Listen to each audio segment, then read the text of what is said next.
This town is full of monsters. How can you sit there and eat pizza?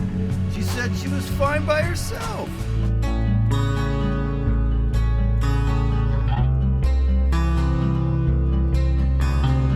Hello, Boulder Punchers. Welcome to the second Boulder Punch Q&A, AMA, Ask Me Anything. This is for March 2025. I was actually going to start doing these on a monthly basis. I was going to say weekly. That'd be way too much. Monthly basis. I mentioned that back when I did my first one in December. I realized, you know what, that's probably going to be a little too much. So I scaled it back and maybe more on an ad hoc basis moving forward. Maybe every 3 months or so, every quarter, give or take. I will be doing one of these. So thank you to everyone who sent in the questions. I guess I'll quote we'll use the clip itself. The great late Iron Sheik, Sheiky Baby, had to say about this. You asked me excellent question. So before we get started, again, well, thanks to everyone for all the excellent questions, and thanks to all your support throughout the years, whether through watching videos, leaving comments, whatever it may be. Anyone who has supported the channel further through Patreon or YouTube memberships, my gratitude goes out to you. You've been a fantastic audience. It helps me keep the channel going. For your excellent questions, I was going to do YouTube memberships, gift them, but that's only something I could do during like live chats. Who knows? Maybe I'll do one of these one day as a live chat. But I will offer up some free Patreon memberships for, I think it'll be a month or so. So if you check the description and pin comment, I'll have those. I guess there'll be a certain amount of them. So get them while they're hot. And in that case, let's get to the questions. Dean Espresso. Do you think there is anything from your past, whether it be formal education, inspiration, etc., that makes you so good at doing these type of review videos? The pacing, your delivery, the editing style, it's all very professional and makes it easy to watch an hour-plus long video without losing interest. Well, thanks for the question, Dean. I will say that over the period of time of doing videos, I've gotten a lot better, just with the sheer fact of repetition.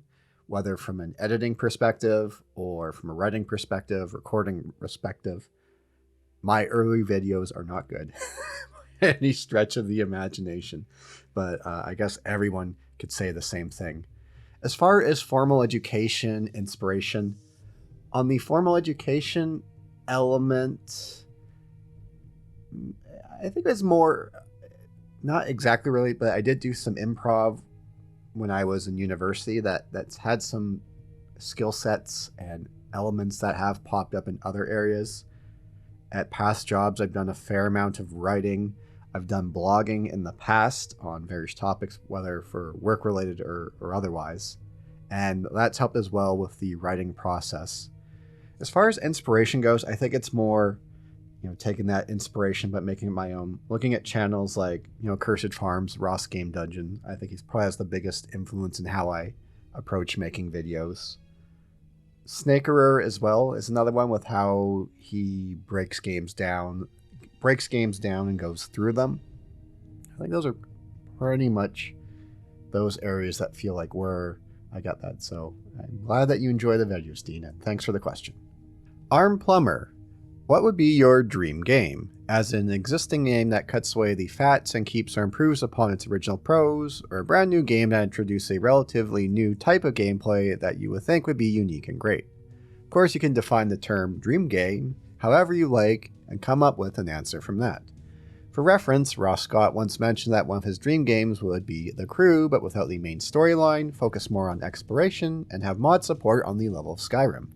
And some of my dream games as of now will be a RE-style survival horror game with gunplay similar to Receiver 2 or a finished version of Killer 7 LOL. Thanks for your time, by the way. Coin smiley face. Thanks for the question, Arm Plumber.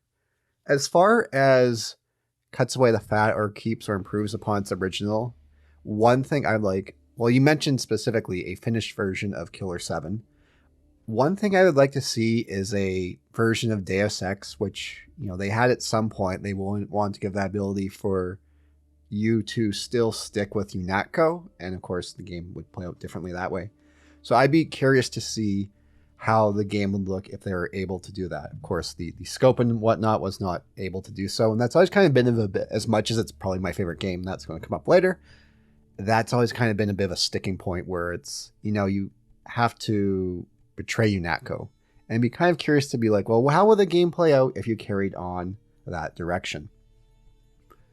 As far as one of, like you say, like Ross Scott giving this example here, or new type of gameplay, I'd love to have a dream game would kind of meld and intertwine the best elements of an immersive sim, survival horror title, and Metroidvania.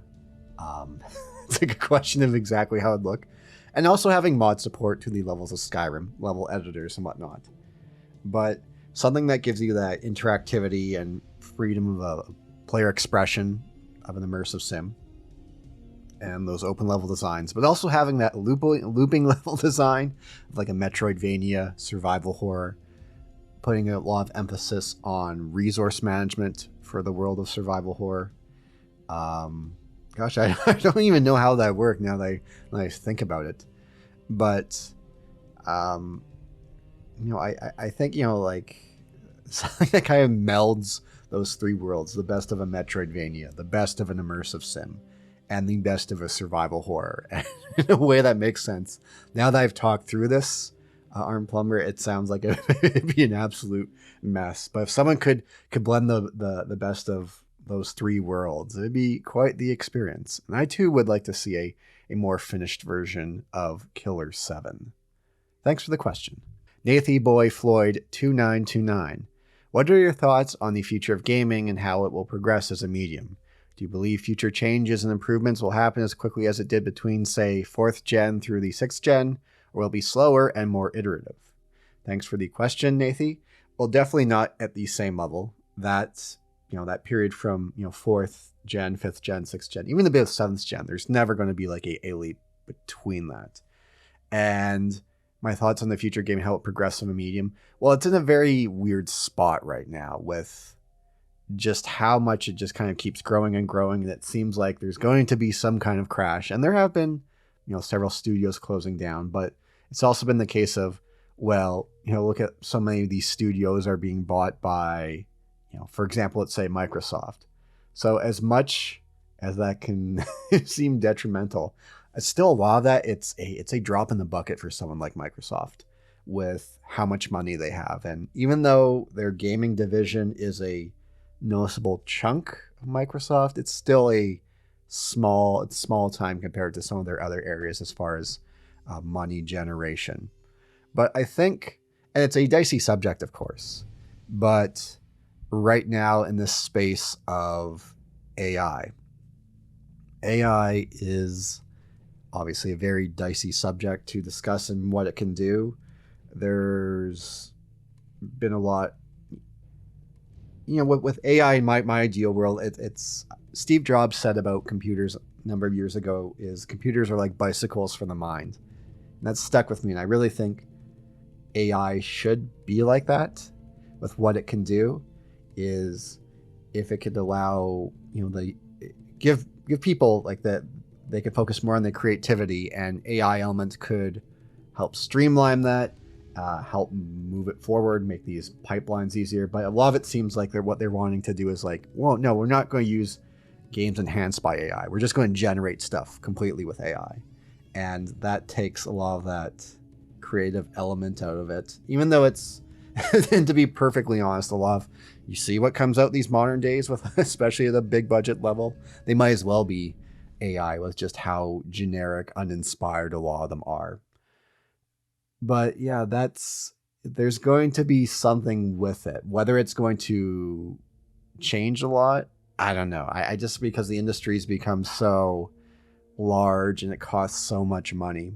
And that's also the thing with AI, is it can definitely reduce, budgets, time, team size. And that there is an interesting element where I don't think that's talked about enough, is ballooning team sizes. If you ever look at, especially I would say the period in the 90s, even to up about the mid 2000s, go look up development photo or developer photos for games. And you'll see it's like less than 30, 40, 50 people, maybe, give or take. And then maybe, kind of when you get to 7th generation, it gets more into like the low hundreds. And then, God, you have these games now that are hundreds, thousands, and you have so much stuff outsourced. there is that potential, I guess, with AI. If used, like I said, in the ideal world, it could allow, games to be made more on a budget and team size and time scale of what they did in the ideal world, more 5th, 6th, 4th generation, where, you could fit these teams in like 1 or 2 rooms and where everyone actually knew each other, and could have a lot of say on things. Because that's always something I don't think gets talked about enough, is this whole thing with ballooning team sizes, and it's just so much harder to coordinate, keep things all on the same course of action. But yeah, especially lately, because it's like, I guess the main thing was, I don't play a lot of modern games, but it's always been amusing to see with just how poor games run these days, especially with the rise of things like DLSS, right? Where, optimizing games has no longer really become, it's not really been much of a priority, I'd say, but it's become even less of a priority for a lot of developers, where it's like, let DLSS handle it. Then you get to all those issues where you get to that weird blur, ghosting, all those weird effects, and it just looks ugly. Ugh. And it doesn't help that, with so many developers moving with Unreal Engine 5, especially. Unreal Engine 5 has a lot of those issues, right? And it doesn't look good, God, I just wish like someone like Valve would just put out Source 2 and make it convenient for people to build games around. We need more game engines choices. And I guess there are. You have Unity, you have stuff like Crytek, but of course Unreal Engine's just so dominant. And the thing is with Unreal, like there's so much you could do with it. That's the issue, where it's not focused on just one thing. So you have, it's so versatile in what it could do that becomes one of those things where it's, depending on what game you're making, it could be very much a backlash. But yeah, I think, I am curious to see what AI is going to do moving forward, or how companies will make use of it. Like I said, in an ideal world, it's like a bicycle for the mind. You could use it to enhance some things. You could help, as a result, help you reduce your scope, budget, team sizes, so you could put something out that's more coherent than how it used to be. But yeah, I don't know how that's going to play out. But I'm sure there's going to be more remakes, because of course there will be. And that's a question that will come up later. So, Nathy Boy, thanks for the question. Leon Berry 5403, what's your favorite game and why? This is something I've brought up here and there in a few videos, but I'd say the big 3 are Resident Evil Remake, Resident Evil 4, and Deus Ex. And depending on what day of the week you ask me, I will have a different answer. And today, I think about, if you were to ask me, I'll probably still stay with Deus Ex. I think that one still stays the most.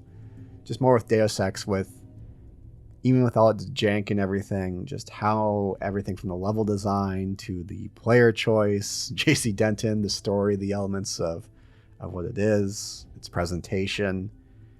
It's just a complete package. It's just something that's untouchable in a lot of things.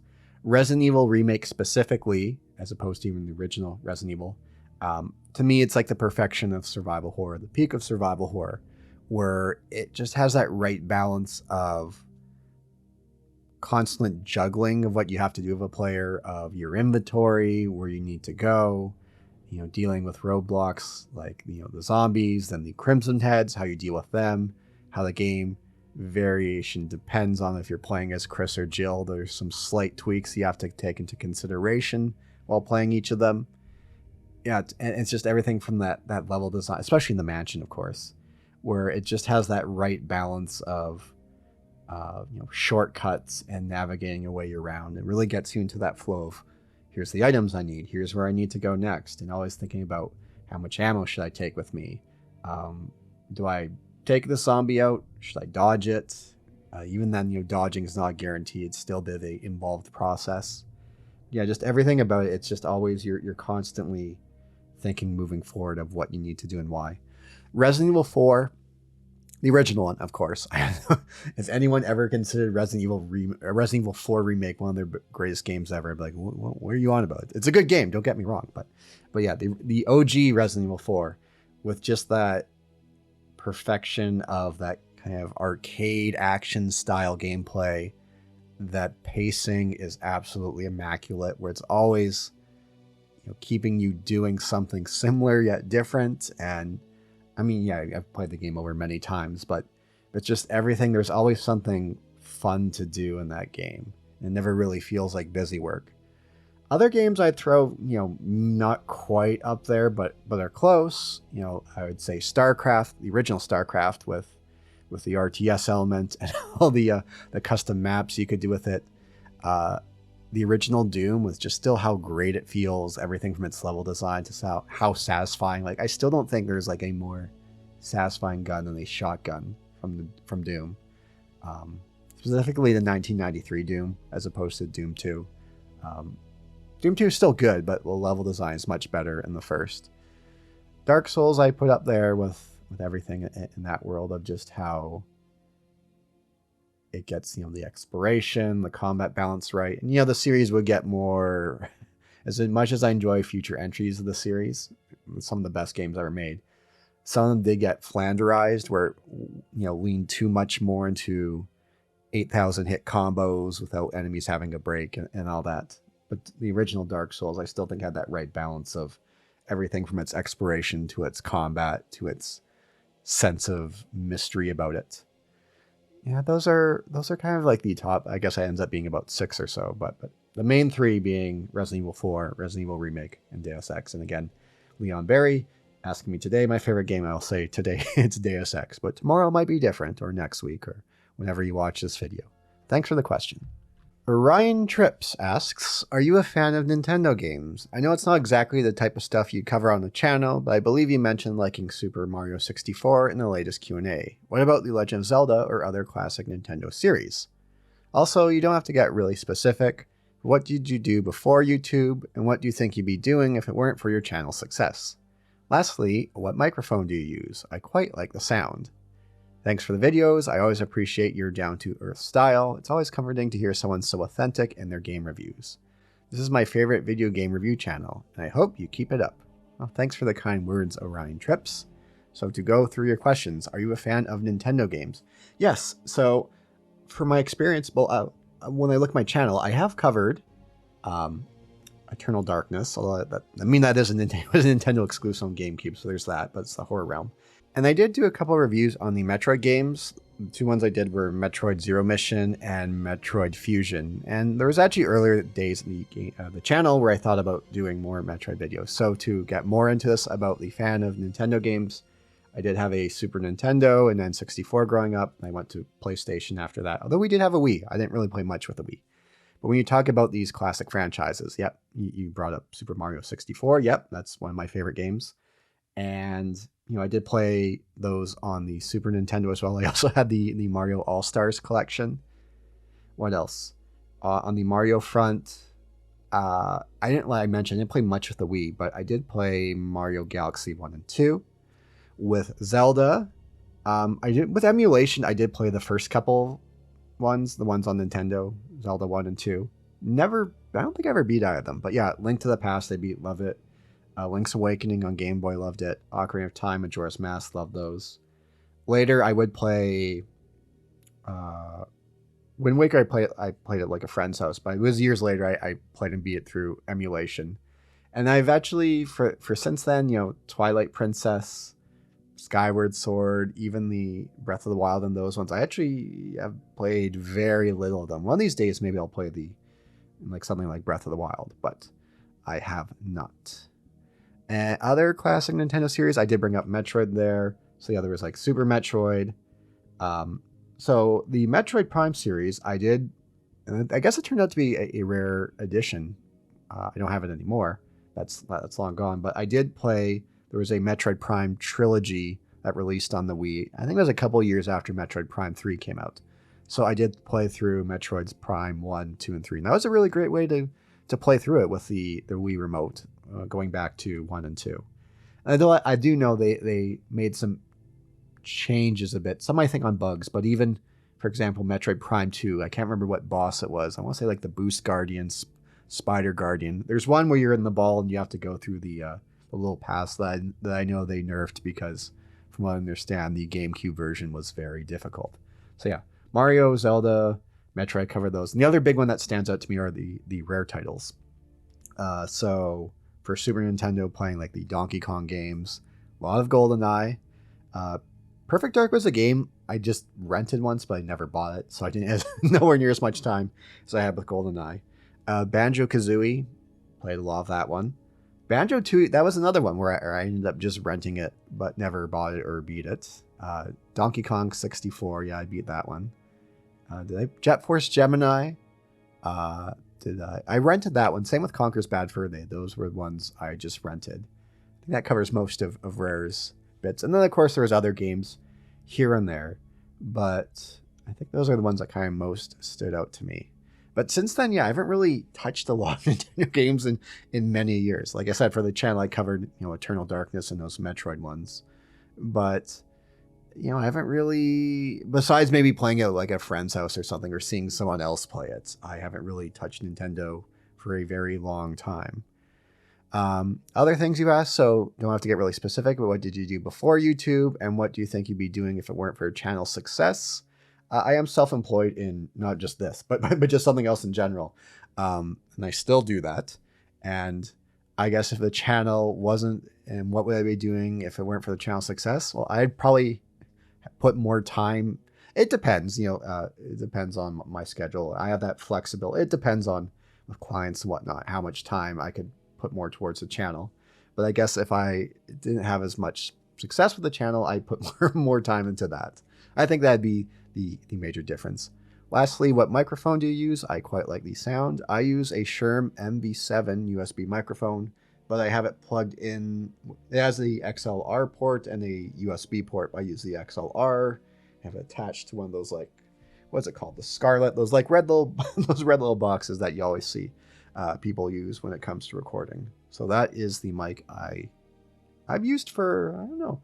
It's the early days of the channel. Well, when did I get this? That's a good question. I did have another mic as well, but this one is much better on that front.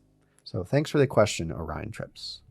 Big Dig Clutch asks, what's a game you like but everyone else hates? Thanks for the question, Big Dig Clutch. I do dig the profile picture of Death from the Pearl Jam music video, Do the Evolution, which is a fantastic music video if you have not seen it. This is an interesting question about game you like but everyone else hates. I had to really think about this for a while. And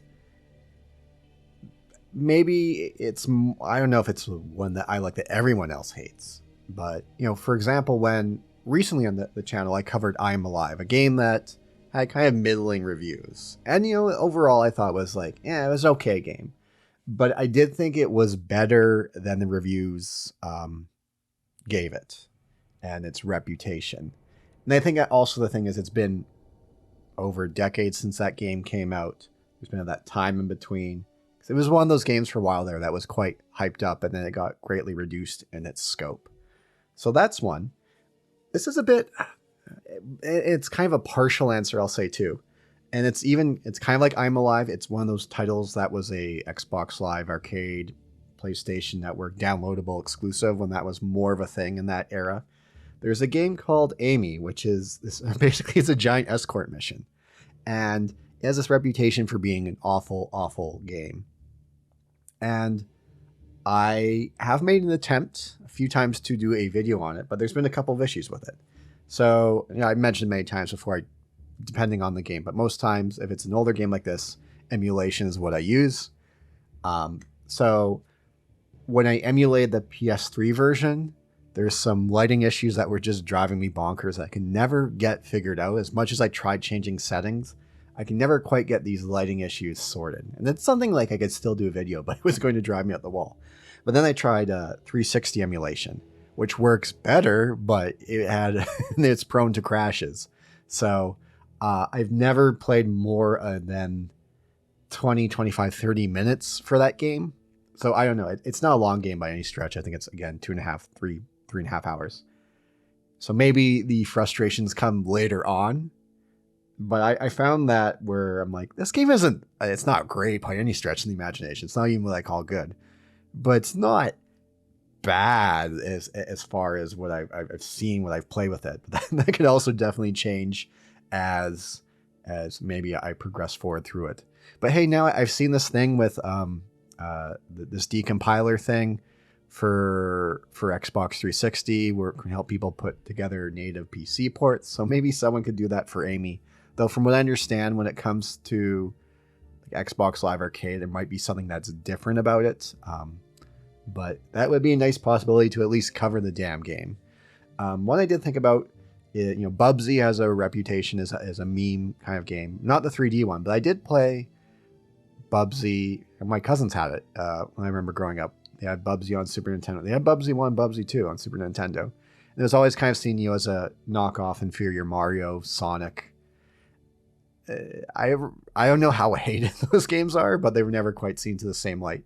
I remember enjoying them quite a bit. Nowhere to the extent of something like a Mario game. But that's kind of what that pops out to me.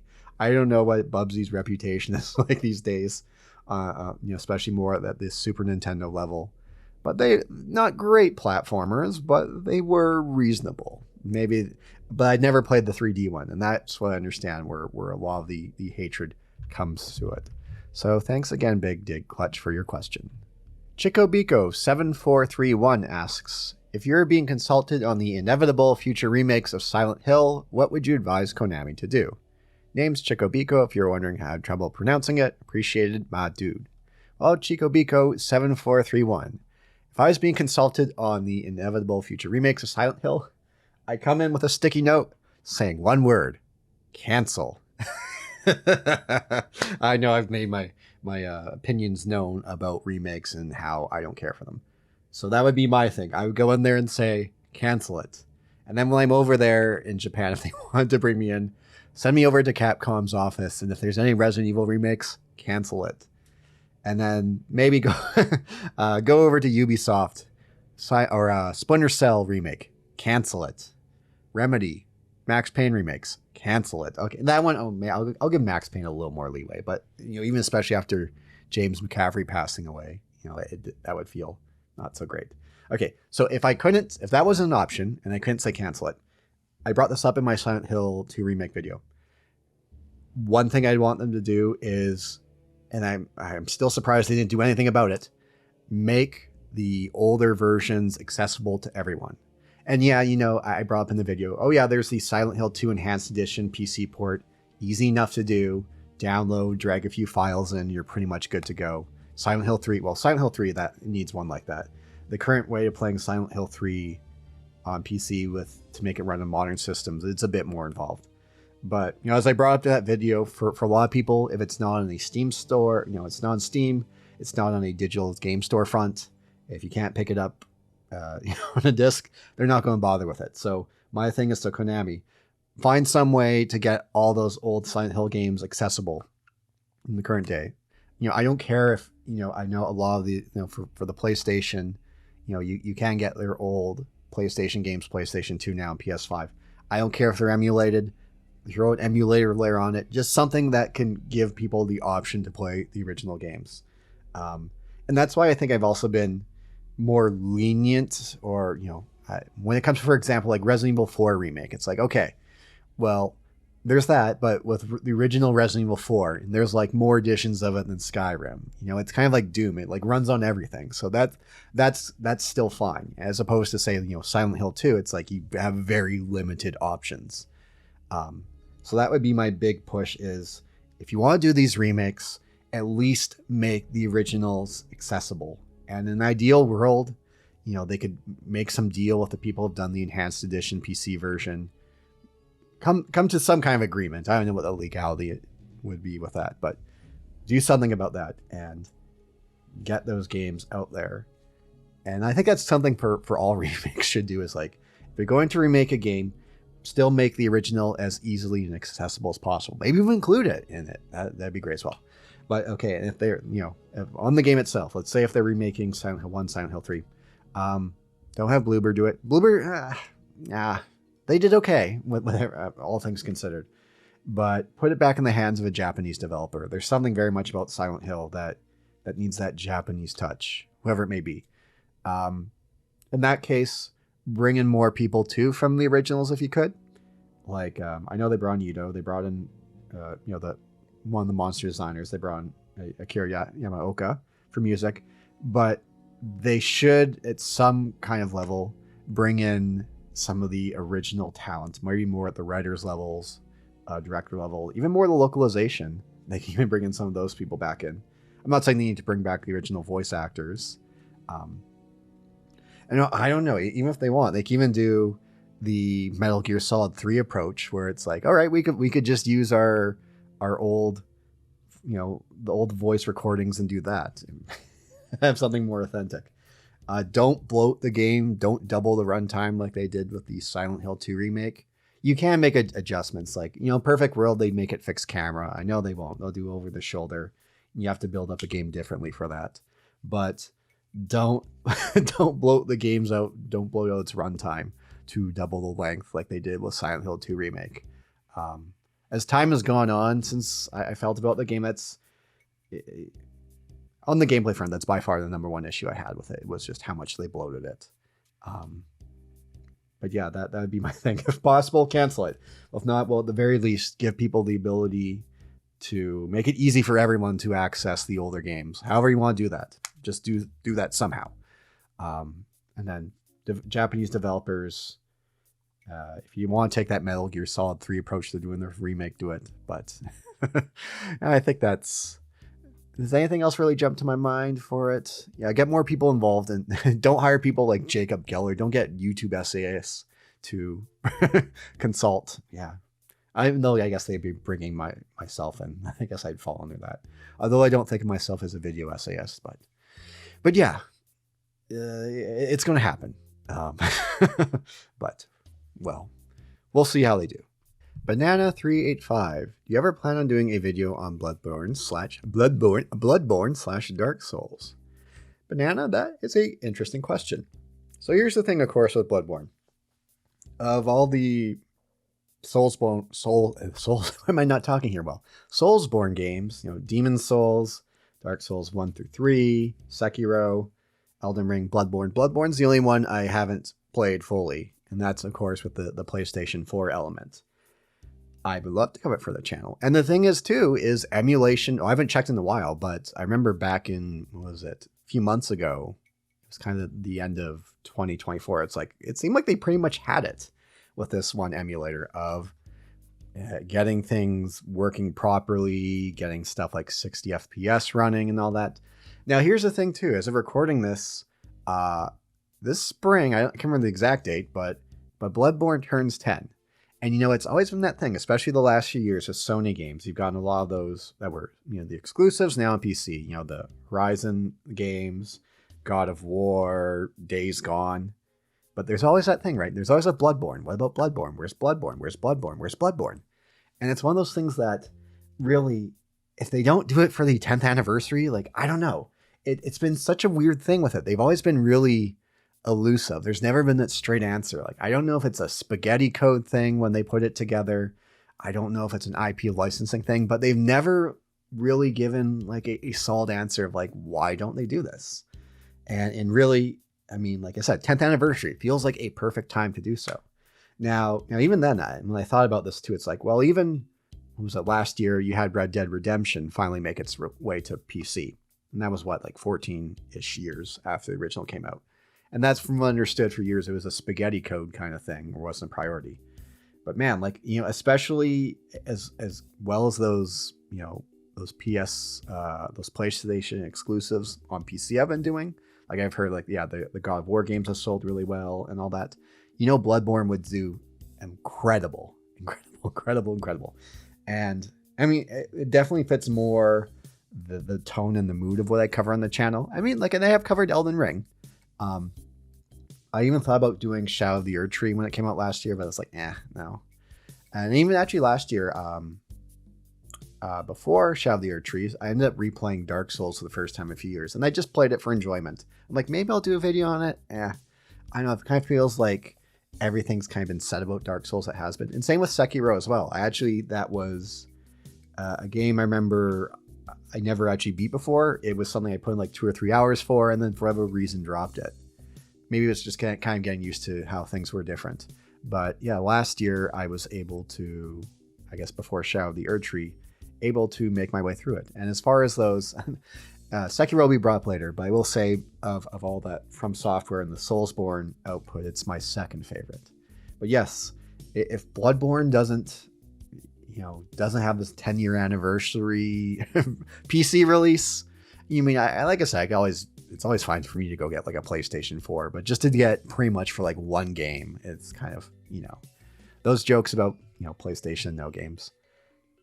But even then, I'm even just look at the emulation again and be like, is this something at this point I could pretty much do? Because that'd be an interesting thing to cover. It's like, hey, look what the fans have done for this game, because for whatever reason, they haven't been with it. And it's just always been such a weird oddity where they don't really like say anything about it. They've always been super coy and elusive of like, well, it's like, is it going to happen or is it not going to happen? It's just been really frustrating. So here's to hoping that we get something with this 10-year anniversary. Timestamp this if that happens. But thank you, Banana358, for your question. But yeah, maybe one day I'll do Dark Souls, but it just feels like everything's that's been said about it has been said about it. And I don't think I have anything newer to add to it. And Bloodborne to be, I am familiar with Bloodborne. Like I'm familiar with a lot of the major beats, and I have seen a lot of the gameplay. And I played it briefly, but to be able to kind of sit down and go through the entire thing more with a fresh perspective, and with I guess it'd be more timely too if it had a new release. But yeah. So here's to hoping I do cover it one day on the channel. Thank you, Banana358. Sazafi3101 asks, how many boulders do you think you could eat in a day? Pondering emoji. Great question. On cheat day, it'll be at about 5.5 to 6. On a regular day, I like to do about, I'd say 2 feels about right. It really depends on my day and what I have going on, but that's typically what I stick to. Thanks for the question.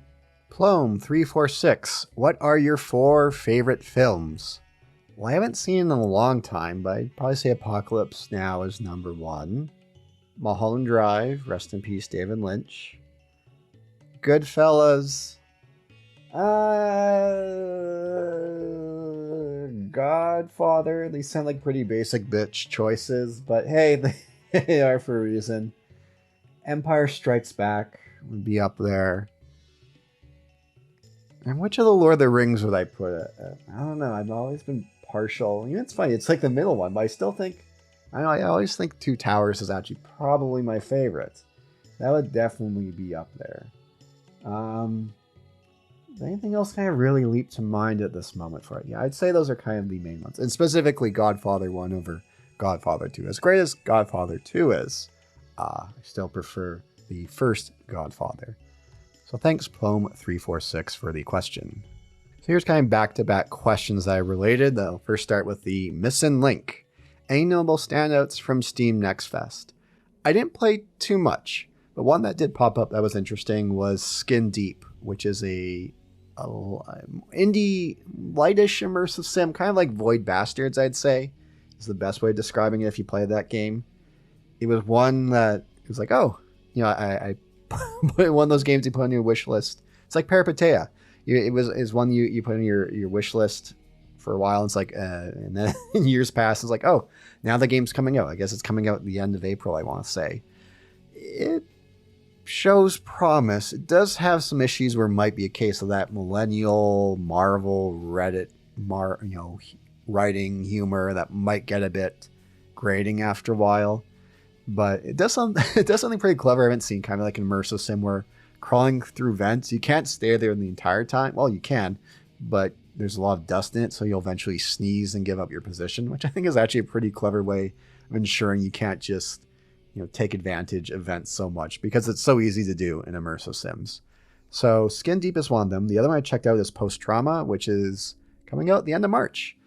Kind of that realm of, Silent Hill, Resident Evil, indie style, and with indie pollings too of things since then, of their take on that survival horror formula. That looks quite interesting. So thanks for that question, The Missing Link. And this kind of carries over to the next question so Wolfgangy asks, what's your top 5 most looking forward game of 2025? Well, we'll go a little more on that. I'm just looking through my Steam wish list as well. I will throw those two, Skin Deep and Post Trauma on that list. So other ones, okay, well, Hollow Knight Silk Song, assuming it comes out this year, assuming it ever comes out, who knows at this point? It's kind of a running joke if that ever does. Just looking through the Steam wish list of various things. Echoes of the Living is another indie survival horror. Well, that's going to be a lot of these on here. That looks promising. Tormented Souls 2 is supposed to come out this year. I was a big fan of the original. What else looks interesting? I don't know if it's supposed to be this year, but 45 Parabellum Bloodhound, which looks to be very much in the realm of Parasite Eve and how its combat handles. It was actually funny timing. I remember seeing it announced like a couple of days after my video on Parasite Eve, and I was like, hey, you know what? There should be some indie game that takes inspiration from Parasite Eve with its combat. It looks like we're getting that.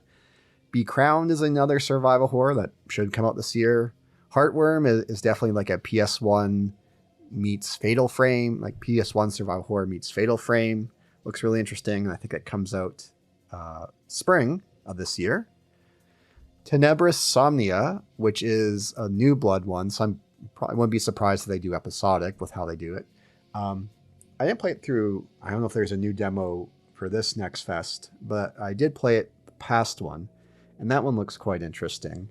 It plays more like a classic survival horror, but it takes more of that. The presentation is more like the classic point and click, and it also has these real-time cutscenes, or like acted out cutscenes, which is kind of interesting. Let's see. Scarlet Lake. I'm assuming, again, some of these I don't know if they're coming out this year. Scarlet Lake looks like another intriguing one. Now, there's another one I put on the wish list called Liminal Point, but says 2026, but you know how things could change. Again, that's assuming those are the releases.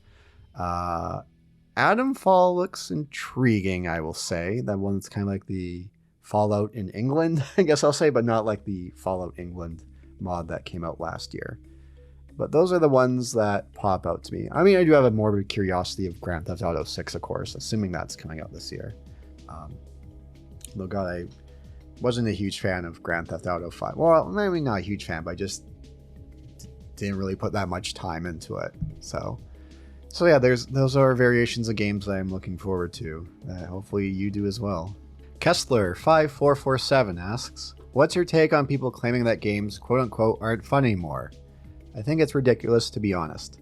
Well, that's a good question, Kessler. I think it's in the sense that if you're the only thing you're really playing are modern, big budget releases, no wonder you don't see games as fun anymore. You know, there are those cases, I know for some people, it's like, maybe they're just at the point in life, maybe they're burnt out, maybe they're going through something where it's like, yeah, games aren't fun anymore. But if all you're doing is playing every modern release, like, hey, I'm going to play the new Assassin's Creed, I'm going to play the new Call of Duty, I'm going to play Dragon Age Veilguard, you know, like I said, the big triple A releases that seem to be flopping more and more on a regular basis, no wonder you don't see things as fun. And that's the thing with gaming, right? I mean, look what I cover on this channel. Yeah, I will probably cover a few new games here and there, but it's more in the indie realm. You know, a lot of the stuff I plan for the future, like some old, odd PS1, PS2 games. So this current element of modern gaming, it's like, shit, if I played what comes out there on a regular basis, I'd find gaming not that fun anymore. But it comes to the point with a lot of these people, I'm like, you know, you can only let someone slap you in the face or kicking the ball so many times before you realize, like, maybe you should try something else. And it happens in so many things, right? Where in the last 10, 15 years, not just gaming, but also there's still some good ones, but like television shows, movies as well. Like, I mean, the one that sticks out to me is anything Disney related, especially around Star Wars. It's like, come on, guys. It's like, look at their track record. Look, just don't bother with it anymore. Just go watch the old ones or something. So that's always my thing too. It's a simple answer, but to those people that think games aren't fun anymore, it's like, play better games. Really, there's a incredible backlog I'm sure people have in their Steam libraries or whatever that they could go through, or just in general. Like, when I look at what I want to cover on the channel, it's every once in a while I'm like, oh, I'll add this to the list, I'll add this to the list, and it's just like sometimes it's more, as the channel goes on, a lot of it gets more into like trying to find more odd, off-ball, rare games, because I've kind of gone through a lot of the major releases on the horror fronts, and don't expect me to be doing like Poppy Playtime or anything. I don't have any interest in that kind of stuff. But yeah, that whole thing of games aren't fun anymore. It's just like, well, if you played every new release, no wonder you're feeling that way. And because, I mean, I don't touch them, but I kind of keep in touch with that through like osmosis. Like, geez, what are you people doing? Like, why are you putting yourself through this? Have you seen what's been put out the last 10, 15 years, especially with the great decline in quality, not gaming, but just in media in general? It's like, just go find something else old to play. There's so much out there. And so, yeah, as much as it sucks that it's not like, say, late 90s to the mid 2000s period where it seemed like every other month or every month we're getting some game that's like, to this day, are seen as classics or held in high regard. You know, that just doesn't happen anymore, unfortunately. I'd love for that to return, but it's just the nature of it, the way the industry's changed, the talent levels changed. So that's my thing to people. It's like, well, if you're going to be playing all those old, just sticking with modern releases, expecting something, it's like, brother, that's on you. As much as I hate to say it, that's how it is. Well, thanks for your question, Kessler. Blag336 asks, who is your favorite one-game Resident Evil main character? Carlos, Sheva, Steve, etc. And why? So definitely not Steve. He could definitely stay in that room and suffer for all eternity. Carlos would definitely be up there, but I'm going to have to get to my girl Sheva. She's just everything about her. It was a great addition. And I'm not even talking like the AI issues. Like there's a reason people are like, is Sheva going to come back again? Come on, where's Sheva? Where's Sheva? Billy, definitely not Billy, but yeah, Sheva. Plus she has some really cool outfits in her. They definitely went all out for that with the Mercenaries mode. I will also give a shout out to Art Thompson from Resident Evil Survivor, just because how goofy it is. And it's kind of one of those ones who gets forgotten about a lot. Just some of that stuff where I think about, I'm Vincent? I'm a murderer? That stuff with Art Thompson. If you haven't experienced Resident Evil Survivor, I did a video on it, but a long time ago. But it's a great cheesy experience. You know, it was the first Resident Evil spin-off title. It came out in 2000. So I think it was a bit either before Code Veronica or just after. But yeah, Sheva's definitely the best, but I also want to give a shout out to Art Thompson since he gets forgotten a little bit. Thanks for the question. JP Ortiz asks, are you into any genres of games you haven't really covered on the channel? For example, let's say you're into Monster Hunter, but you haven't really talked about it on the channel. Another question, are you in Monster Hunter? I assume JP Ortiz mean, are you into Monster Hunter? As far as I know, I myself am not in Monster Hunter. I played one on the Wii a long time ago, but it was only like a couple of hours. I didn't get that far into it. So no, I haven't really gotten into that world of Monster Hunter. But yeah, for other things, I brought up StarCraft earlier. So definitely in the earlier days, I loved, especially Blizzard's output of RTS, StarCraft, Warcraft 3, StarCraft 2 to extent. A lot of hours, especially for StarCraft and Warcraft 3, especially a lot for the custom maps. My goodness, those custom maps are crazy. And of course, they had to ruin it for StarCraft 2. But I did also play a lot of StarCraft 2 for more like not base campaign, but like the base game for multiplayer. I did that a bit with Warcraft 3 and StarCraft, but that was more on the front of playing the custom maps. I did cover Bayonetta on the channel, but a lot of those character action games, I thought about covering Devil May Cry. I guess on the Blizzard front, and just that I'm thinking about now, I was a big fan of Blizzard everything pre StarCraft 2. Maybe I thought about covering Diablo, like especially the first one, because more of that mood and atmosphere. And even though like Diablo 2 is a better game, which I put a lot of time into, I still kind of prefer that it lost a lot of that mood and atmosphere that Diablo 1 had in droves. Other games, I brought up stuff like platforming games, which I haven't played in a while, but I did enjoy quite a few of those, like Ratchet and Clank, Crash Bandicoots, the Mario games, of course. Like FPSs. I've covered some of the channels, but those are kind of the main ones that pop out to me. And of course, like the Zelda games. Well, I have again covered like Elden Ring, which kind of, you could see that lineage of it. But those are, even my next video is on Kudelka as of recording this.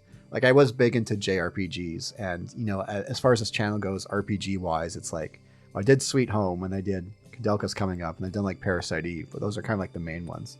but more like the JRPG worlds, Chrono Triggers, Secret of Mana games, especially the second one, or Seiken no Detsunu 3, that translated one, especially the Final Fantasy games as well were the big ones.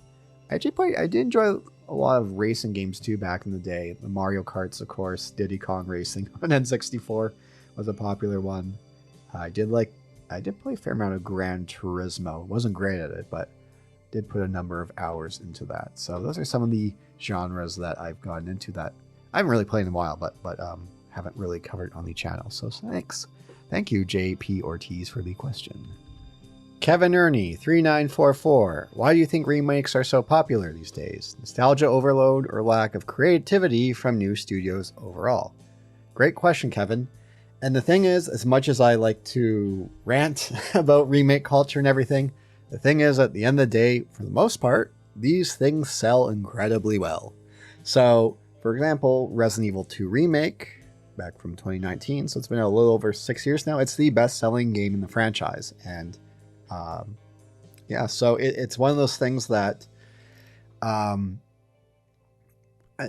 I can understand why, especially in this day and age, I was talking about earlier about just with, overinflated, budgets being so high, you have to have big team sizes, you're going to be spending years and years and years on a project. Why not, from a business standpoint? It totally makes sense to, do a remake, as opposed to, hey, you know what? Like, for example, like, let's say Capcom did a remake, as opposed to like, hey, you know what? Let's make well, maybe not a new Resident Evil entry. I've always said with Capcom, give another horror entry a try and do something new. Try like a new spiritual successor or something. But with all the risks involved with that, right? It's a new IP and everything. You have to come up with something new and whatnot. So I can understand why studios do go more for remakes, because it's like, it's not a guarantee by any stretch, but you already have a template, you already have an audience. And the thing is, depending on some of them, these sell. And that's the thing, is it kind of drives me up the wall when I look at various games on YouTube and you read through the comments. People are like, yeah, this would be so great if it had a remake.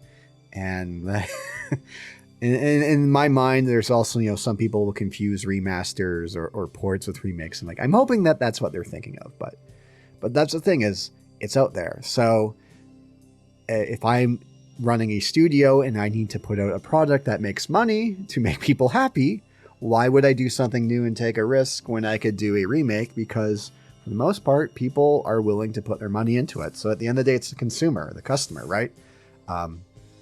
It's the nostalgia overload is absolutely a factor. They don't really have that incentive. Like if remakes stop selling and they stop becoming something that was profitable, then that would be a different case. But if customers are willing to pay for it, like, it still blows my mind people are still willing to pay money to go see Marvel movies. How many are we at now and all that? But that's the thing. It's, I'm just some guy complaining about this. I'm old man yelling at the cloud. But there, as much as like I hate it, like I know it's not for me, and I understand why studios do so. And one thing that actually came up to me, or I thought about, maybe someone mentioned in the comment, and I had to give it some thought. If we're talking Silent Hill 2 Remake, I had to ask myself, would I have played Silent Hill 2 Remake if I didn't have this channel? I guess that's one person someone brought up earlier. What would you do without this channel? How would things have changed? For example, with Silent Hill 2 Remake, I definitely probably would have not played it. I would maybe watch some stuff on it, maybe some review or videos or some clips of it, curiosity, but I never played through it myself. It's more, well, this video will probably do, and that I will admit there is part of that too. It's like, yeah, this video I'm sure will do well because it's a remake of a popular title. But yeah, that's my thing, is that at the end of the day, people are going to pay for it, and as it hasn't anywhere, of course, near Resident Evil numbers, but Capcom, Konami has put out numbers. I don't know what they're at now for Silent Hill 2 Remake. If they're doing that, that's probably a good sign that they've, again, it's cheaper with having Bluebird having done so. But yeah, it's the thing. It's like, why would you stop with remakes if people are still willing to buy them? Like I said, maybe in the ideal world, people are going to stop buying remakes. But we'll have to wait and see. But it's definitely that nostalgia overload, which is, As much as I hate to admit it, that's the case. It's reality. I'm just like a small minority when it comes to that. Maybe one day people will get sick of it. Maybe not. We'll have to wait and see. So Kevin Neary 3944, I appreciate the question because it's something that remakes do get me riled up, which I'm sure you could hear as I've been talking about this in your question here. The Deckfish. Which horror series shouldn't have had a sequel like Deadly Premonition? Thanks for the question, Deckfish. That's a good answer there, Deadly Premonition. Now, I will say Deadly Premonition 2, there is a bit during the ending stretch, the ending itself, where it's like, okay, I could see that Deadly Premonition magic. But to get up to that point was very much a slog. So I agree with that. I'm going, maybe for an upcoming one, they are making Alien Isolation 2, but it feels like, it's been a decade. From what I understand, a lot of the key talent is long gone from that studio. And it's kind of we've been seeing that a lot lately. I've been seeing a lot of people mention it, like, Dragon Age Veilguard with BioWare, Avowed with Obsidian. If you go look at YouTube comments on these videos, one of the top ones I always see that's quite common is, hey, these are just studios in name. The talent is long gone. So I'm wondering, I have to think at this point with that studio, from what I understand, a lot of the key people at the top for Alien Isolation are gone. So I don't think it needs a sequel. I wish them the best, of course. I'd love the game to turn out well, but I don't have high hopes for that. And I mentioned this before, Silent Hill, they could have just left it at PT, like kind of a what if, even on a somewhat of a high note. But although I will say I do have that curiosity about Silent Hill F, but it's one of those things where it's like, not everything that dies needs to come back one day. I wrote that Bruce Springsteen lyric is. Everything that dies someday comes back. Yeah, not doesn't always need to be like that. But yeah, I will say, Deadly Premonition could have been fine without it. Alien Isolation, don't think needs a sequel. Want to do a spiritual successor to it? Great. But again, that gets back into what I was talking about, remakes and studio risks. And yeah, Silent Hill doesn't need any more. It should have just stayed dead after PT. Thanks for the question, Deckfish. So I saw two people bring up this question. Well, actually, and then I looked through it. It's like, oh wait, no, it's both Brody Mucha. You mentioned it. Brody Mucha 7841's mentioned it twice. Sorry, needs to be a question, LOL. Will you do a review on Indigo Prophecy in the future? And he also adds, please do a review on Indigo Prophecy. It's worth the nostalgia and humor despite being survival thriller. Brody, the funny thing is I have thought about a way of maybe doing the David Cage games. Now, to me, be clear about David Cage. I think he is, if you look up hack in the dictionary, like he would be under there. You'd find a picture of him.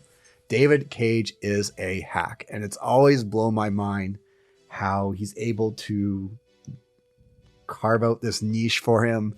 People convince him like he knows what he's doing. But I guess the games sell, Like, for example, and to be clear, I've never actually, and I guess this gets back to the whole Silent Hill 2 thing, fan plays for first time. I'm well familiar with David Cage games, like Indigo Prophecy. I'm familiar with the major beats. I've seen the clips of Super Best Friends play. I've watched Ross Game Dungeon on it. Same with that, and to the extent Detroit Become Human, familiar with the major beats. Beyond Two Souls, somewhat. Heavy Rain, I'm familiar with the major beats, but just to me, it's so stupid how the game lies to you till plot twist. And to be fair, I do know they cut out a lot of stuff that helps explain, but still, it's David Cage bullshit. Of his titles, I would definitely have a curiosity. Indigo Prophecy would be interesting to cover. So I've seen the clips and know the major beats, but how it goes from this kind of thriller to turning into like the fucking Matrix or something. Something I really love to experience myself, I think.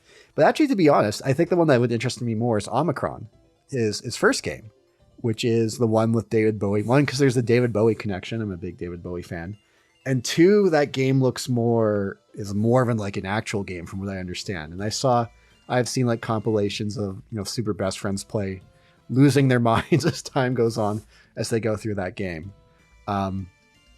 So it's not out of the wheelhouse. It would be something, don't expect it anytime soon, Brody Mucha or anyone listening to this, but there is definitely that morbid curiosity to cover something David Cage related. I wouldn't probably go through all this material, but I would definitely say of the ones that it would be Omicron and Indigo Prophecy. So again, don't expect it anytime soon, but it might be something you see in the future. So thanks for the question. It's part of that list. Dopamine 3. Do you plan on covering the Elora trilogy from Kenji Eno? D. Enemy 0, D2. Thanks for the question, Dopamine 3. I do.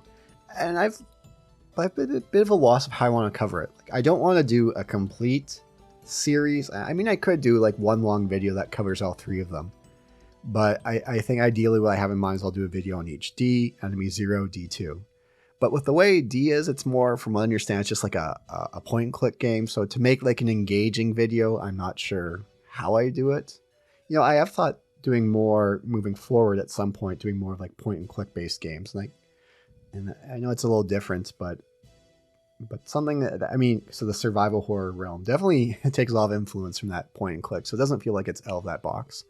I do plan on covering it. I just have to think of a good way to, you know, make a video on the first game engaging. And I guess from what I understand, the game itself will more than do it, because I hear, you know, his games go interesting places. But yeah, I definitely do plan on covering them at some point. So thanks for the question. Scarce Diamond 65. Have you considered re-reviewing some of the games you reviewed years ago? Scarce Diamond, great question. So actually, a few months ago, I did actually do that with Resident Evil Remake. I remade a video. That was my joke. It's like, you know, if Capcom can remake their games, damn it, I can remake my videos. Well, it's obviously I had a lot more to say and different structure to that video. It wasn't word for word. But yeah, it was nice to, I wanted to revisit Resident Evil Remake. I don't think anything really jumps out to mind right away. I have thought maybe at some point, maybe doing a bit of a quick review of looking back. Well, actually, like one thing I did is shortly after Resident Evil Village came out, I did a video revisiting Resident Evil 7 after Resident Evil Village. Maybe I even thought of doing something like revisiting the remake trilogy on the RE engine. So, you know, Resident Evil 2, 3, 4 remakes. Or even just doing a video on, you know, looking back on the RE engine era of Resident Evil. And I don't know if the next title will fall under that engine or if they're working on something new. But it's an easy way to split it out. But as far as other games that kind of pops to mind what I want to revisit, I don't think anything, you know, pops to mind right now for it. I mean, that Resident Evil remake, I think it was more because I did it right after the Silent Hill 2 remake. It's like, all right, you know, I wasn't a big fan of the Silent Hill 2 remake. Let's look at a game, you know, kind of a palate cleanser. Let's look at a game that's actually a good remake, and kind of like the king of remakes. And as I mentioned earlier, depending on what day of the week you ask me, the best game ever made. But as far as anything in the meantime, I don't really have any plans on doing or re-reviewing any of the games. But, you know, that could always change. Actually, now that I think about it, that video came together pretty quickly in the sense I was like, you know what, maybe I will revisit this. So, you know, things can change, plans change. But at this moment, Scarce Diamond 65, I don't think I will be doing any in the near future. But a good question for sure. All that is J7931. How many times have you slipped on a banana peel? Well, in the real world, I can't really recall any time slipping on a banana peel or trying to make people slip on a banana peel. If you think about all those times throughout the years of playing Mario Kart, for example, definitely slipped over many a banana peel that I definitely lost count of. That's a great question, but countless times I've slipped on banana peels in video games. And it's actually funny, I brought up, what game was it? Skin Deep earlier, like an upcoming like indie lightish immersive sim. And you could throw banana peels. You get people to slip on them. So maybe that will happen when I play that game. I don't know if your character themselves will slip on it or if it's just for enemies. But yes, thanks for the question. Watch out for banana peels, everyone. Nobody in particular, 9640. Have a fun question. Can you tell us about games you've played in your childhood that you have fond memories of? Great question. I brought up StarCraft earlier, and when I think about it, I think of all those various like those custom maps. And I just started thinking about, you know, all those tower defense, lurker defense, a lot of great memories. But even trying to remember some maps that were, I might be I swear this map must have existed, where it was one where it was basically called Don't Look Down. Because if you look at the mini map for start into this level, it was covered in stuff. And for whatever reason, if you did actually look down, like if you scrolled down, it would crash your game. That was one of them. There were some adult use map settings around, or the custom maps around Kerrigan as a character, which used taking clips from the sound of various characters to make very, when you're a kid, it's still kind of funny looking back at it, but I remember those were quite funny. You know, we were bringing up fond memories of when my cousins had NHL 94, which was considered like the best. I think if you go like look at it, people still update the rosters to this day. It's kind of been ranked as like the best sports game ever made. But yeah, NHL 94, having a lot of great memories around that game with playing with cousins. The wraparound trick. For whatever reason, there was a player, I know for some you might remember, a hockey player named Jeremy Roenick. I think he was like, for whatever reason, the best player in the game. He's better than Gretzky. I think that was the case. But yeah, that was, that one game had a lot of great memories of how much time I put in with cousins and how many fights we had over it. The game itself didn't have fighting, so we sometimes would have to our parents' frustration, we'd have fights sometimes as a result of games over it. But that was a lot of good memories. If you have ever played NHL 94, man, it's a great game. It really is such like a classic. Yeah, thanks for the question, nobody in particular. 9640. Now, I've been seeing a lot of these numbers for the end of usernames. And even this next one here. Tree the Oak 8313. I'm always curious how people end up picking these, you know, whether it's area code or something related or just some random numbers. Are there any live in your head rent-free moments from any video game or any piece of media that stuck with you forever? And when is the mouth-washing video? Well, thanks Tree the Oak 8313 for the question. Mouth-washing video, I'd have to play the game. I don't really plan on covering it. I guess it's already had its moment in the sun as far as eyeballs on it. So, you know, I'm not the most on time when it comes to keeping up with various trends on that. So I think that time frame is done. But I have heard good things about it. Even when I first heard about it, it kind of sounded like more of like a streamer bait game. But it's like, no, you know, people have found enjoyment of it. But lives in your rent-free moments from any game or piece of media that stuck with you forever. You know, this is, I guess there could be many of these. I'm just trying to think of like little moments or just kind of more off-kilter ones. You know, I brought up Deus Ex earlier. I'm thinking specifically Deus Ex Human Revolution. When you rescue Malik, they have this little exchange where she calls him Spy Boy and he goes, "Anytime, Fly Girl." That was just always one of those moments. And I love that moment in particular. Like, I've, over the year, heard the stories about people in that moment where you have the choice of saving Malik or not saving her when the chopper goes down.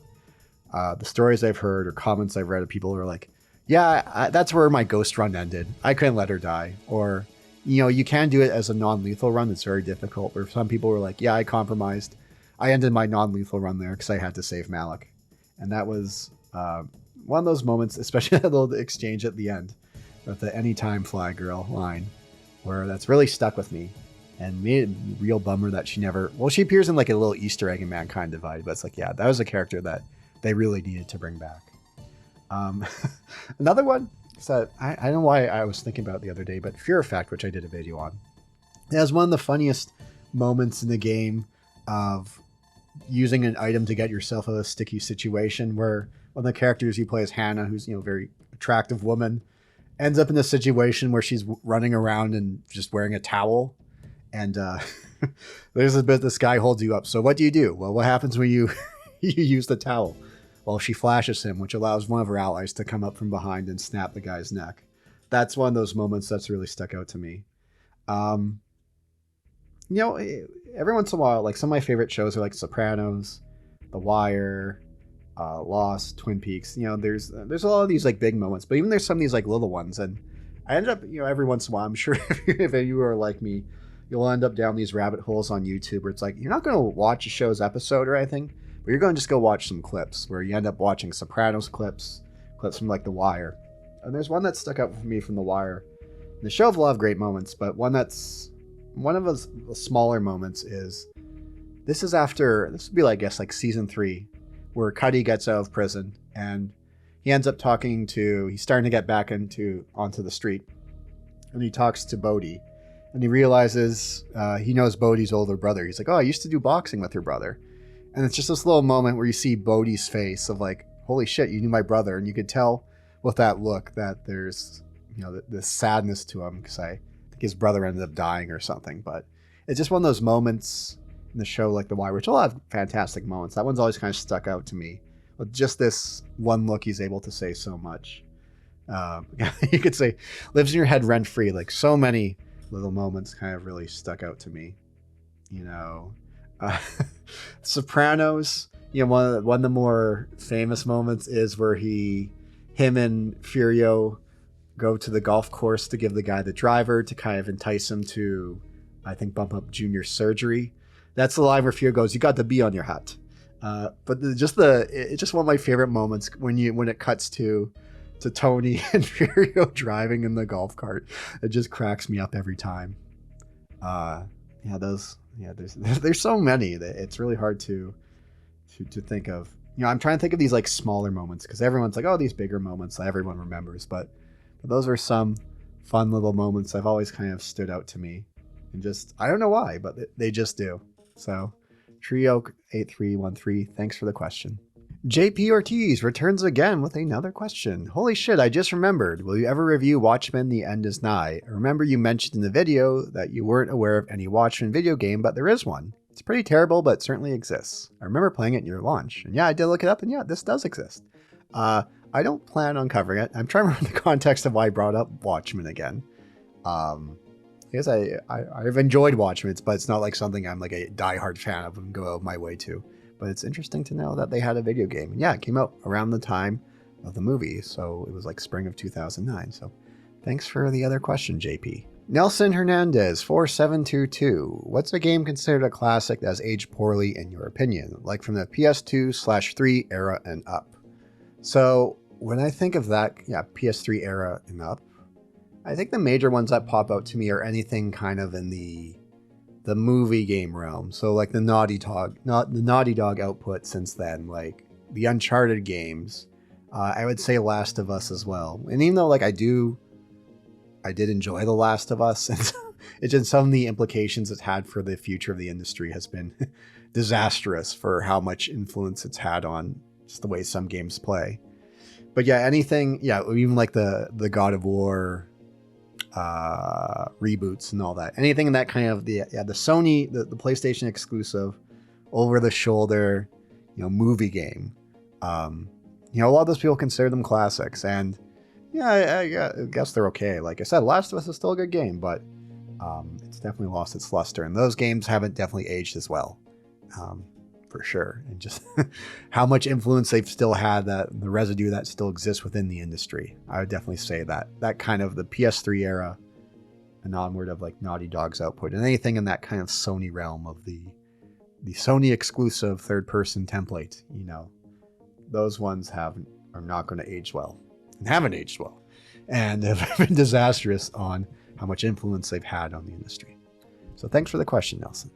Fired asks, how have you been? Well, Fired, I've been pretty good. I've been enjoying answering these questions because it's been a nice little, nice to do again. Always to keep me on my feet of what kind of things that people have in mind or curious about to hear what I have to say about it.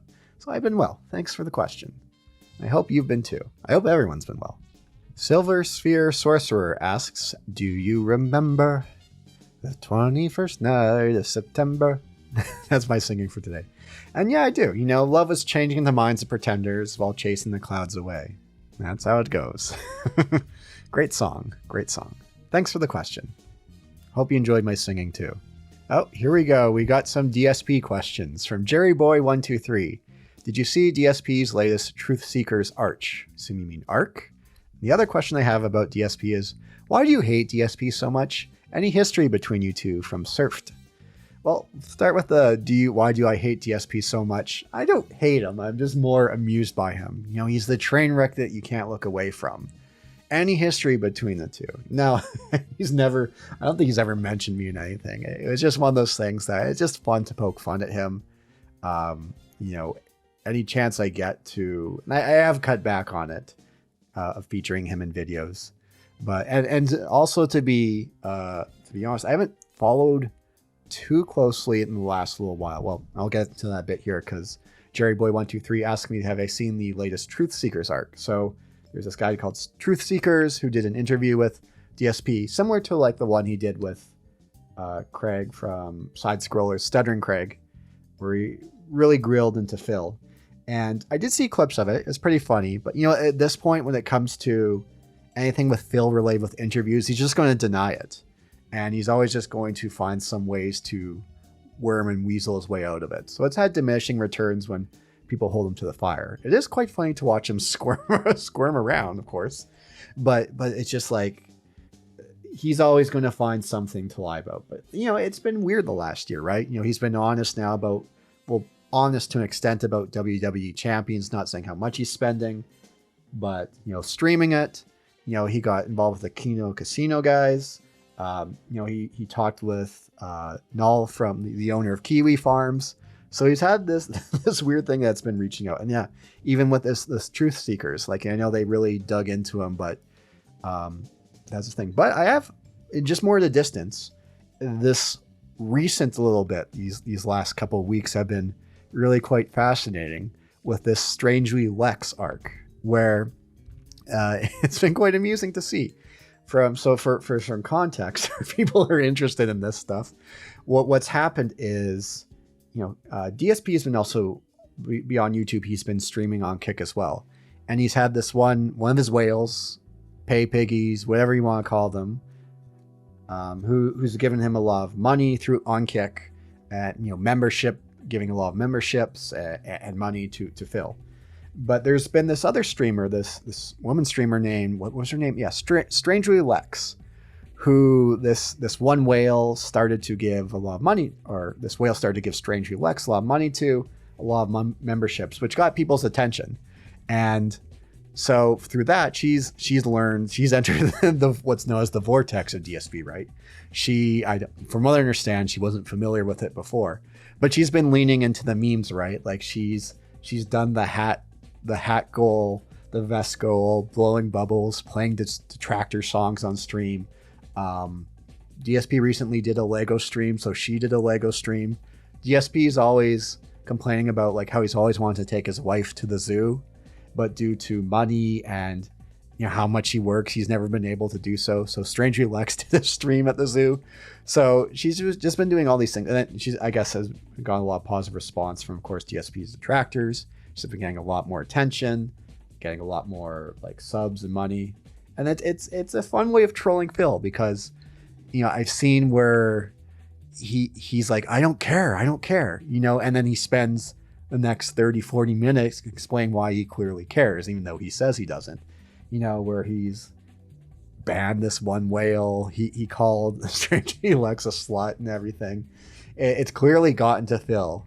And I think that's one of the best means of trolling. I don't want to make a direct comparison to it, but it kind of in ways reminds me of the Liquid Chris element of DSP, or sorry, Chris Chan, if you're familiar with Liquid Chris, the guy who imitated him.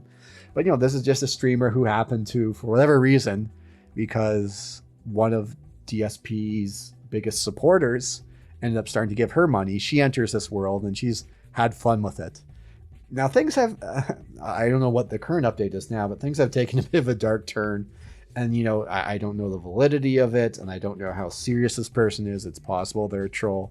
From what I've seen so far, they're not a troll who's been making death threats against her. Who's like an unironic fan of DSP, has been making like death threats against her and whatnot. I don't know what, I just saw this more the last couple of days.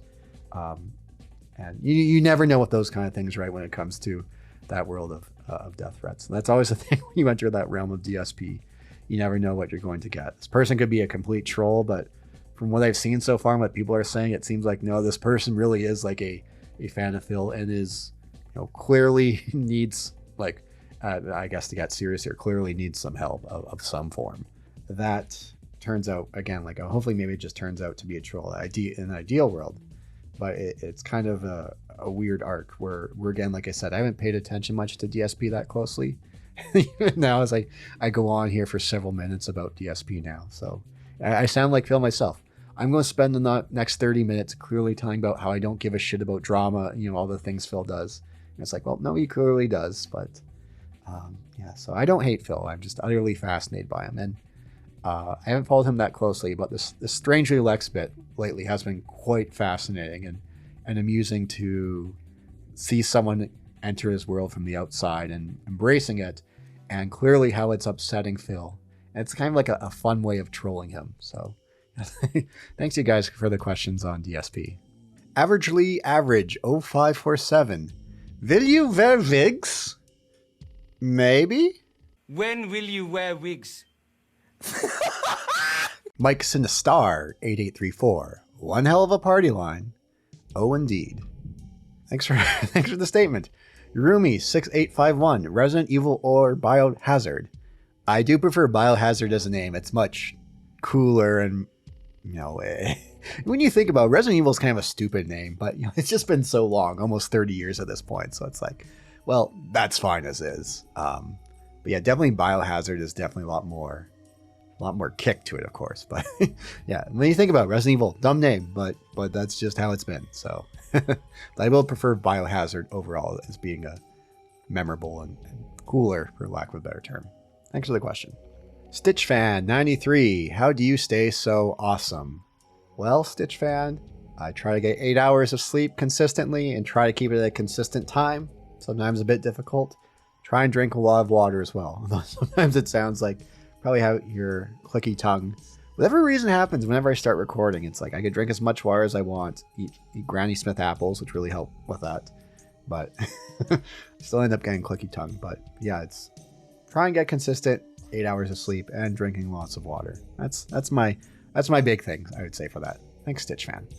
All right, Mr. Dilliant, you have a barrage of questions here because you say you don't know how many questions one person can ask. I will ask 11 for now, so there's no structure in my questions.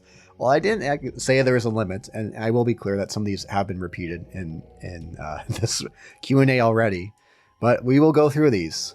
So, first, the modern From Software games like Demon's Souls ranked. Top 3 development studios. In your opinion, 3 games overrated on Metacritic as well as underrated games. How do you think a game should be announced? How should it be announced? With a trailer, which kind of a teaser, cinematic CGI trailer, or should it have gameplay, or already a press release that the game is in development? When should the announcement be? Meaning from first trailer to announcement, when is the best anticipation time? What was your game of the year for every year since 2020? In which game are you absolute MVP and you know everything inside out? Was there a game that you initially thought wasn't good, but then it changed completely? Do you occasionally experience signs of fatigue when it comes to video games? How close have you ever come to game burnout? Do you think that games will really be better if the developers would always listen to the professional game critics? You, as a horror aficionado, have you ever played games of Red Candle games? Apart from the unfortunately whole drama about the studio, I found Detention to be one of the best horror experiences. Your top 3 favorite movies. Thanks for sharing your content. I wish you all the best for this year. Cheers. Mr. Dilliant. Well, thanks for these questions. All right, so let's go through these. Modern From Software games like Demon's Souls ranked. Okay. So this is from worst to best. Dark Souls 2 is last. I do prefer some things that Dark Souls 2 does. It has some interesting ideas. DLC is great, but it's clearly a rushed, thrown together experience. Dark Souls 3, I would say, is after that. Reasonable bosses, but I remember someone described it as Dark Souls greatest hits. I'm like, that's probably the best way of describing it. Then I would put Demon's Souls, which is actually, when did I play it? I guess it's been a few years now, but I did play it. When did I play it? I think I played just a bit before Sekiro came out. So at that point, I played through the first 3 Dark Souls. But yeah, I would say it's better. Not Dark Souls is best, but I would put it ahead of 2 and 3. Some of the atmosphere in that game is fantastic, and they totally butchered it in the remake, which I didn't play. So I haven't played Bloodborne, so Bloodborne's not part of this list. So then that leaves me with Dark Souls, that leaves me with Elden Ring, with Sekiro. So Dark Souls is still number 1 for me. So, and this one I kind of struggle with. For the 2 and 3 rank, what do I put ahead? Elden Ring or Sekiro? So I went back and forth. So to me, like Sekiro, it's a much tighter experience. There's not as much options, of course, but I would give Sekiro the slight edge, and I'd put Elden Ring below it. As much as, Elden Ring has some higher highs, I'd say. Some of the higher highs is fantastic. Some of the best in all the series, but some of the lows are quite bad. And the DLC, especially as time has gone on, it had its moments. There's some great stuff in there, but also it was a lot of high highs, but some low lows. But, I really hope moving forward they take more from the Sekiro world as far as balancing bosses and enemy encounters and how they approach combat. Top 3 development studios. Well, I guess you throw From Software up there. I've kind of thought, I don't know if I would say Valve in the sense from a development studio, but just more the sheer fact that they've kept Steam for the most part of quality. With there's this term that's come up in the technology world I've seen the last year or so called enshittification, where services that were once good, it's like, well, now that they have all these customers, they could just start pulling stuff away. But Steam has kind of been that train that keeps on going, that hasn't had too many major issues that have made it a lesser product. And I can appreciate that, all these companies around them just shooting themselves in the foot while they just kind of keep rolling with it. So maybe not from a development thing, but I could still appreciate that. And I've mentioned, I haven't played Nintendo games for years, and I see from the outside they do have a lot of issues. But I can respect Nintendo for what they do for not. I mean, they have different issues, but not to the extent what you see with a lot of the space that comes from Sony or from Microsoft, from these big budget AAA games, that they kind of stay in their own lane. And I'm kind of curious to see what they do with Switch 2. But I can respect them that they kind of play by their own rules and all that. Yeah, I don't know. I mean, I still like Capcom. They're all things considering, for some of the downfalls other studios have had, they still can put out a good product. And they've had, I've had some issues with their stuff, but I would say, so yeah, the kind of ones that pop to mind, probably, but nothing that pops to the top of my mind right now. In your opinion, 3 games overrated on Metacritic as well as underrated games. So 3 games overrated on Metacritic. Witcher 3, number 1. And that'd be clear, when it means overrated, that could still mean it's a good game, but it's just not as good as people say. So for me, I think Witcher 3 is one of the, if not the most overrated game ever made. It's still a great game, a fantastic game, but just more, I didn't think it was like the greatest game of all time. And 2, how it set the expectations for Cyberpunk to be astronomical, and of course when they didn't meet it. And I do appreciate, I can respect that they at least made things to update it, but it was one of those things, of course, where they should have delayed the game. But that's a whole different thing. But I think it's less sometimes it could be about Witcher 3 itself. It's more like the long-term implications it had. And same, I brought up Last of Us earlier. I think that one rated very high. Its lingering effects on the industry with how so many games have still managed to play like it. I mean, it's not like it was doing anything new, but you could definitely feel that template's been used over and over and over in so many areas. How it's made Neil Druckmann into this big deal. Of course, Last of Us 2, the TV show. So some of it's more like the lingering implications of it. Still, it is a good game. It's a very good story. But yeah, it's more some of that other elements of the long term. Skyrim as well, for sure. Again, that even ties to how it set and expectations for like Fallout 4, for Starfield and everything, and how they kind of rested on their laurels. And to be honest, I always preferred Oblivion. I can understand, a lot of things that Skyrim did makes it a better game, but they kind of lost that goofy charm that Oblivion. And of course, Morrowind's still the best, or much better. But Oblivion had such that goofy charm about it that I can't help but love, So I'd say those are kind of 3 major ones that stick out to me. As well as underrated games. I'm just trying to think on the channel. I'm not thinking of Metacritic at this point. Haunting Grounds, definitely one of them.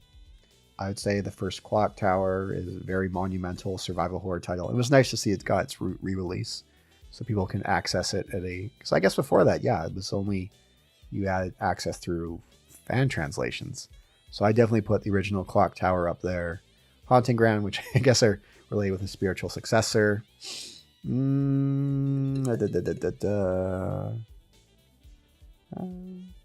say those kind of the major ones that pop to mind. And here's an interesting one we talk about. How do you think a game should be announced? How should it be? What kind of trailer? When's the time frame? And then to me, it depends. Like, I brought, let's say, Bloodborne earlier. If they want to they could basically do a surprise drop with Bloodborne where it's like, hey, now next week, here comes the PC version. And for modern, for PS5, like they could totally do that and get away with it. Then you have like the Rockstar approach where they drop a trailer and then it's like silence for years. And then leading up, they have the gameplay things. And they talk about Hollow Knight Silksong earlier. That's something that at this point, they could do like a surprise drop and be like, oh yeah, hey, tomorrow the game's coming out. Hey, next week the game's coming out. But if you are a studio who's putting out like a new IP or you're an indie studio, you obviously want to build up, especially with indie studios, you want to build up those wish lists on Steam. If you're releasing it on PC, you want to have that covered. So, and that's a tricky question. Teaser, cinematic, CGI, or gameplay? Obviously, I like to see gameplay. I like it best when they have gameplay and they have like a voiceover of it. But a cinematic CGI trailer that's well designed could do a lot. Like Deus Ex Human Revolution, I think, has one of the best cinematic CGI trailers before they started showing gameplay that really got people, and myself included, excited about it. So make a good trailer and do things. But yeah, so the best anticipation time. It's going to vary. Like I said, if you are a studio, you could get away with it. You could definitely be like, oh yeah, 2 months from now we have a big game coming out.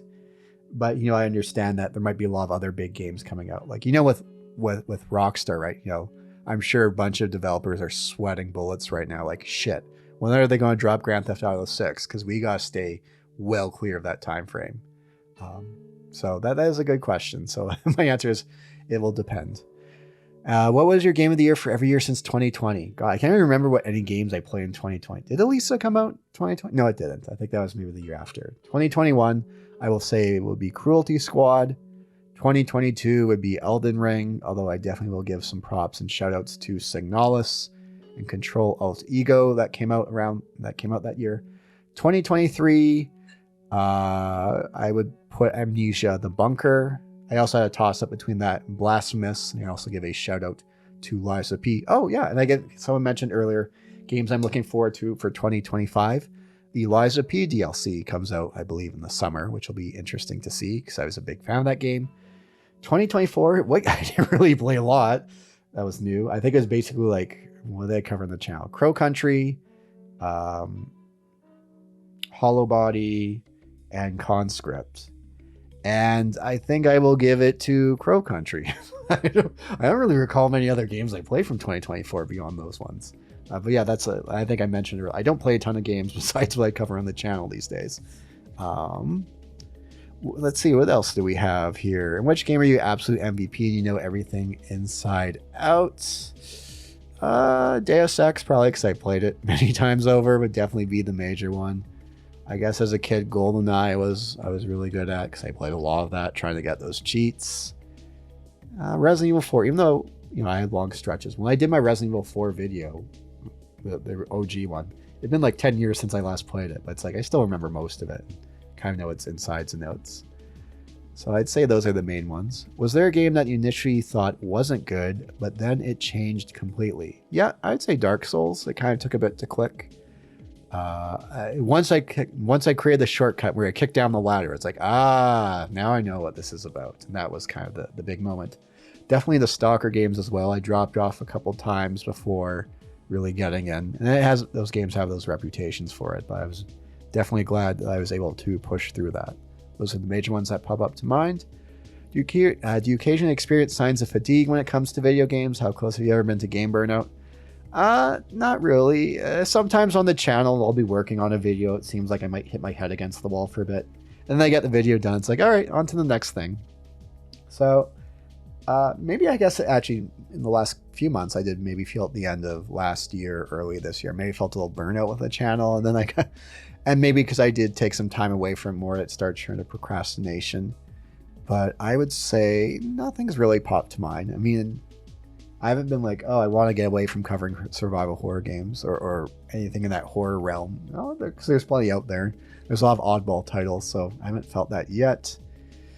Do you think games would really be better if the developers would always listen to professional game critics quote unquote professional game critics?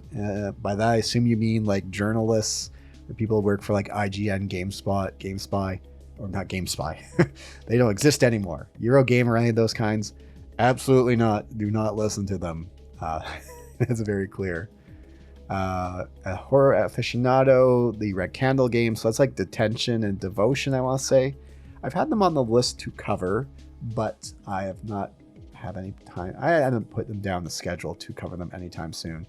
Top 3 favorite movies. I answered that earlier. Well, I guess it was top 4. You know, what was it? Apocalypse Now, Mulholland Drive, Goodfellas, Godfather, probably Two Towers, Lord of the Rings, Star Wars, Empire Strikes Back. Those are the main ones that pop to mind. Thank you for sharing your content and wish you all the best for this year. Cheers. Thanks for all the questions. Maybe next time I should also say, maybe keep it to 1 to 3 questions at best. And that will wrap up all the questions. Once again, thanks to everyone. Like Iron Sheik said, excellent question. I will be doing one of these again, more ad hoc basis, but we'll see. Maybe 2 or 3 months down the road. We'll see how things go. The next video, I brought it up earlier, is going to be Kudelka. Kudelka, I don't know. They say I think she pronounces it differently, and then everyone calls her Kudelka. But yes, okay, Kudelka.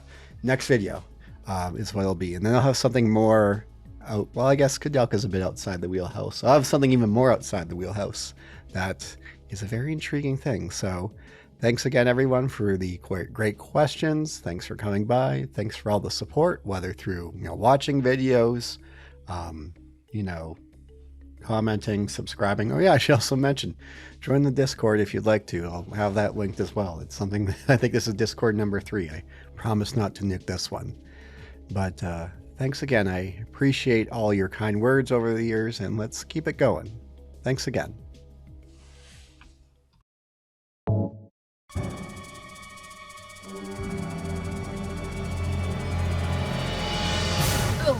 Forget it. This is way too gross.